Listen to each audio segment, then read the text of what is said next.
Hi friends, ఈరోజు మనం mushroom veg mixed curry చేయబోతున్నాం. దానికి కావాల్సిన ఐటమ్స్: ఒక కప్పు మష్రూమ్, ఒక కప్పు క్యారెట్, ఒక పావు కప్పు పొటాటో, పావు కప్పు క్యాప్సికమ్, ఒక పావు కప్పు టమాటో, ఆనియన్, 2 మిర్చీలు, నెక్స్ట్ అల్లం వెల్లుల్లిపాయ పేస్ట్, ఆయిల్. దానికి కావాల్సిన గరం మసాలా, 1 స్పూన్ ఉప్పు, 1 స్పూన్ కారము, ఒక పావు స్పూన్ పసుపు, 1 స్పూన్ ధనియాల పొడి, 1 స్పూన్ జీలకర్ర పొడి, 1 స్పూన్ గరం మసాలా.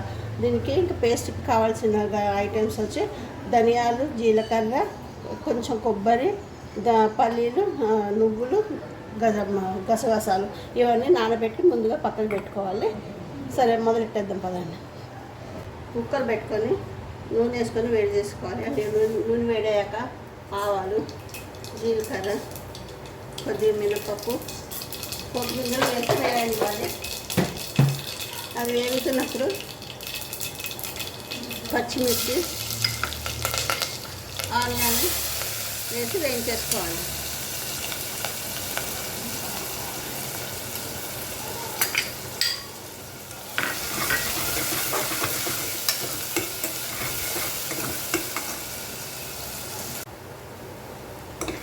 ఆనియన్ ఎర్రగా వేగాక కొంచెము అల్లం వెల్లుల్లిపాయ పేస్ట్ వేయించేసుకోవాలి.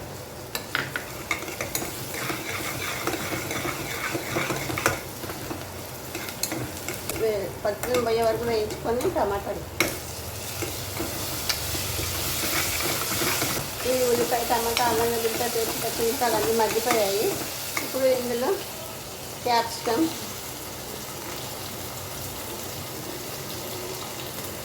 ఆలు, క్యారెట్, మష్రూమ్ అన్నీ వేసి బాగా కలిపేసి పసుపు, ఉప్పు వేసి కలిపి ఒక 10 నిమిషాలు మూత పెట్టి మగ్గనివ్వాలి. ఇందులో ఇప్పుడు పసుపు, ఉప్పు, కారం వేసేసి కొద్దిగా నీళ్ళు పోసి ఒక విజిల్ రానివ్వాలి.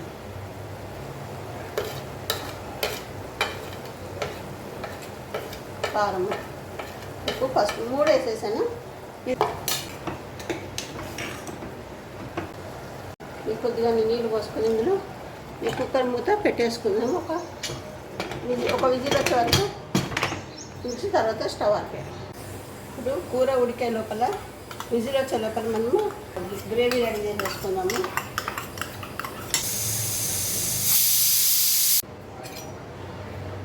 కర్రీ రెడీ అయిపోయిందండి. ఇప్పుడు ఇందులో జీలకర్ర పొడి, ధనియాల పొడి, గరం మసాలా 3 వేసేసాలి. వేసి పట్టి పెట్టుకున్న మసాలా పేస్ట్ని ఇందులో వేసి మసాలా ఒక 5 నిమిషాలు. ఇందులో ఉప్పు సరిపోయిందో లేదో చూసుకొని సరిపోకుండా కొంచెం వేసుకోవాలి. నాకైతే కొద్దిగా తగ్గింది, కారం అయితే సరిపోయింది. కాస్త కొత్తిమీర గార్నిష్ పైనుంచి పడిపోతున్నాను. ఇంతే, చివరిగా పైనుంచి కొత్తిమీర గార్నిష్ చేసేసుకోండి. చాలా బాగుంది, సూపర్ సాఫ్ట్, మంచి టేస్ట్ ఉంది. మీరు కూడా ఇలా చేసుకుని తిని ఎలా ఉందో చెప్పండి.